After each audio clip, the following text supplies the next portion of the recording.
Assalamualaikum warahmatullahi wabarakatuh. Terima kasih ya Tretan sudah mengeklik video ini. Pada kesempatan kali ini, saya akan membawakan kisah perjalanan tokoh militer Indonesia yang namanya kini diabadikan dalam sebuah nama bandara internasional di Jakarta, yaitu Halim Perdana Kusuma. Nah, bagi prajurit TNI, utamanya adalah TNI Angkatan Udara, tentu nama Halim bukan hanya sekedar nama biasa. Beliau menjadi panutan, tokoh penebar inspirasi dan teladan perjuangan yang kisahnya layak kita teladani bersama. Tapi apakah kalian sudah tahu bagaimana sebenarnya karir perjalanan Halim Perdana Kusuma ini? Apa prestasi besarnya, terutama dalam misi penerbangan? Lalu, apakah benar Halim tidak pernah gagal dalam menjalankan misi berbahaya sampai menembus Eropa? Kemudian, apa yang sebenarnya menimpa pada diri Halim sehingga ia gugur dalam sebuah penerbangan? Tanpa panjang lebar, langsung kita masuk pada kisahnya. Sebelum membahas karir perjalanan Halim, terlebih dahulu kita kupas geografinya. Halim Perdana Kusuma ini Tretan memiliki nama lengkap Abdul Halim Perdana Kusuma. Ia lahir di Sampang pada 18 November 1922. Halim lahir dari pasangan Abdul Ghani Wongso Taruno dan Raden Ayu Aisyah.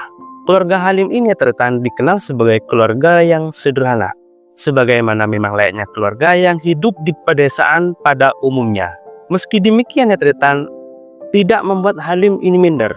Sejak kecil, Halim dikenal sebagai anak yang pintar, punya semangat belajar yang tinggi, dan punya cita-cita yang besar.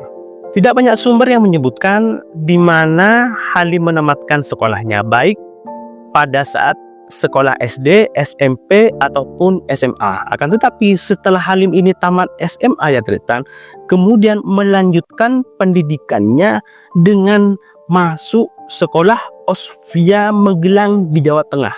Osvia ini ya Tretan merupakan singkatan dari Opleiding School for Lancian Tenaren, merupakan salah satu lembaga pendidikan sekolah di bawah naungan pemerintahan Hindia Belanda, yang lembaga pendidikan ini ya Tretan memang diperuntukkan untuk pribumi Indonesia. Jadi pada saat itu warga Indonesia yang punya keinginan untuk melanjutkan pendidikannya setelah tamat SMA bisa dengan masuk di Osvia. Osvia ini ya Tretan kalau sekarang kita kenal dengan YPDN. Nah, lulus Osvia pada saat itu ya Tretan langsung menjadi pegawai negeri kolonial.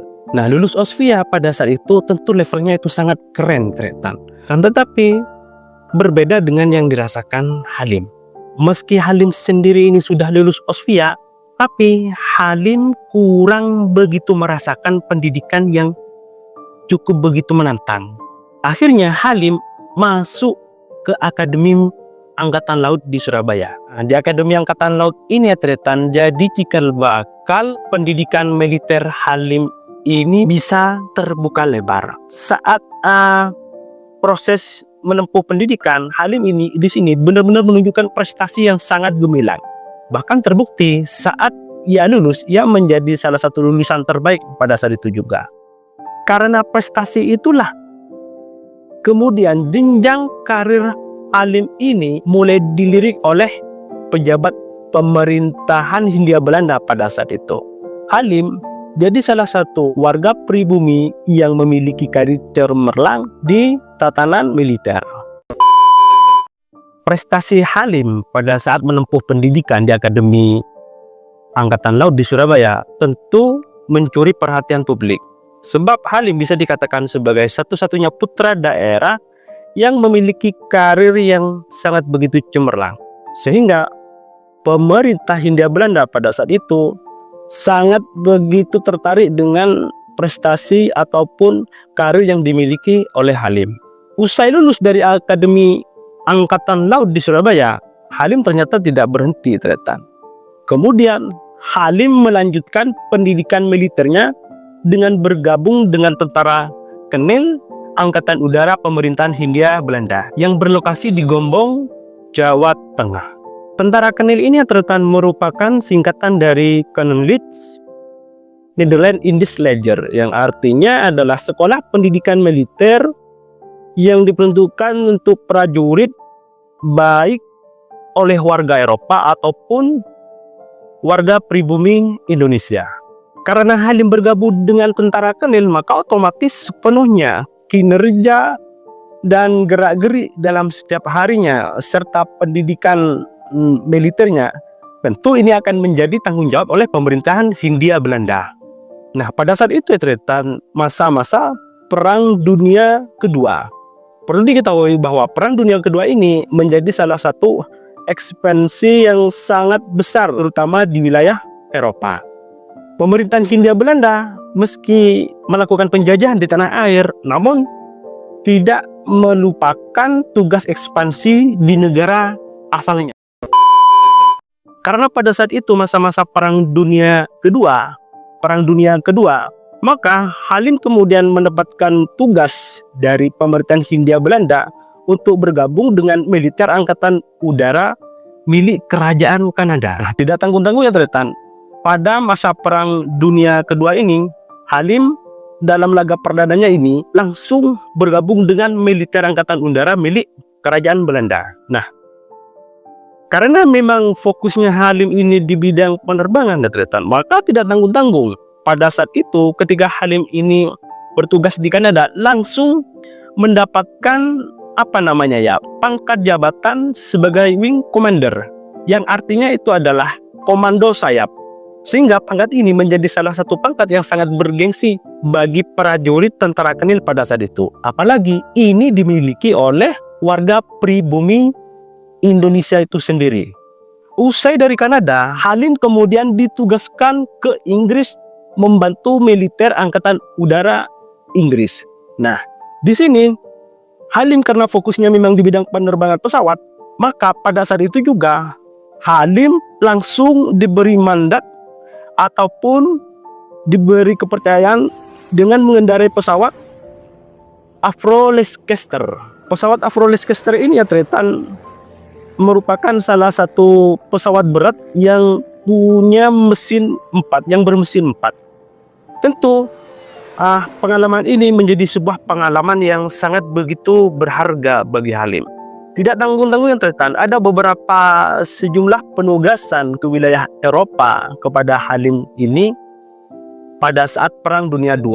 Sehingga dalam beberapa catatan literatur, selama Halim ini bertugas di Eropa, sedikitnya Halim sudah sukses menjalankan misi 44 pengeboman di beberapa titik lokasi sebagaimana yang ditugaskan. Ini adalah prestasi anak bangsa yang pada saat itu bergabung dengan tentara Kenil pemerintahan Hindia Belanda. Masa Perang Dunia II yang berlangsung kurang lebih 5-6 tahun benar-benar mengguncang situasi global. Dunia kala itu seakan hidup dalam bayang-bayang ketakutan. Bagaimana tidak ya Tretan? Perang besar ini dianggap sebagai perang lanjutan dari Perang Dunia II. Hanya saja skalanya itu lebih luas, serta peralatan dan teknologi senjatanya itu lebih modern. Kemudian yang paling memprihatinkan ya Tretan, jumlah korban Perang Dunia II ini lebih banyak daripada Perang Dunia I. Meski demikian ya Tretan, pada akhirnya Perang Dunia II ini tepatnya pada September 1945, maka Perang Dunia II ini sudah berakhir. Karena sudah berakhir, otomatis Halim menarik diri dan kembali ke tanah air. Berakhirnya Perang Dunia pada September 1945, maka tanah air Republik Indonesia pada saat itu baru merdeka 1 bulan, yaitu tepatnya pada 17 Agustus. Nah, di bulan Oktober, pemerintah Republik Indonesia di bawah pimpinan Sang Bapak Proklamator Soekarno-Hatta lalu mendirikan Tentara Keamanan Rakyat atau yang disingkat dengan TKR. TKR ini ya Tretan nantinya menjadi cikal bakal Angkatan Bersenjata RI. Transisinya nanti berubah menjadi ABRI dan TNI. Bergabungnya Halim ke TKR RI tentu menjadi angin segar bagi pemerintah RI. Sedangkan bagi pemerintah Hindia, Halim mungkin pada saat itu dianggap sebagai prajurit pengecut. Namun penilaian dan stigma negatif tersebut tidak ada gunanya bagi Halim. Sebab sebagai prajurit militer, ketika dirinya sudah mengambil keputusan, maka keputusan tersebut pantang untuk diambil lagi. Artinya sekali merah ya tetap merah, sekali putih tetap putih. Komitmen dan militansi inilah yang dibangun oleh Halim sehingga dia memutuskan secara tekad bulat untuk bergabung dengan TKR RI. Pada Desember ini ya Tretan, Oktober ini kan TKR baru dibentuk. Desember, Halim dengan beberapa prajurit yang lainnya kemudian ditugaskan ke Sumatera. Nah, untuk apa? Untuk mengusir penjajah. Halim ditugaskan membeli peralatan senjata ke Thailand, itu ternyata tidak sendirian ya Tretan. Beliau ditemani oleh seniornya yang bernama Iswah Yudi. Sekedar diketahui ya Tretan bahwa jarak tempuh Indonesia dan Thailand ini kurang lebih 3.000 km. Jika dilalui dalam pesawat terbang, ini memakan waktu kurang lebih 3 jam. Usai pulang dari Thailand, Halim dengan seniornya Iswah Yudi dan pesawatnya itu dipenuhi dengan muatan peralatan senjata, sehingga kondisi pesawat saat itu juga ya Tretan tentu kondisinya sangat berat. Namun sayang, pada saat pesawat ini hendak mau melintas masuk di wilayah kawasan Perak Malaysia, maka pada saat itu juga tiba-tiba mengalami cuaca buruk, sehingga pesawat yang ditumpangi oleh Halim dan Iswah Yudi pada saat itu mengalami kecelakaan dan terjatuh.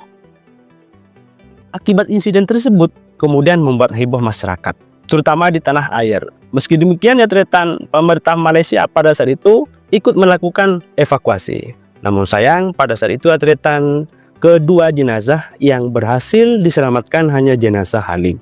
Sedangkan jenazahnya Iswah Yudi sampai sekarang itu tidak ditemukan. Tidak berhenti di situ ya Tretan.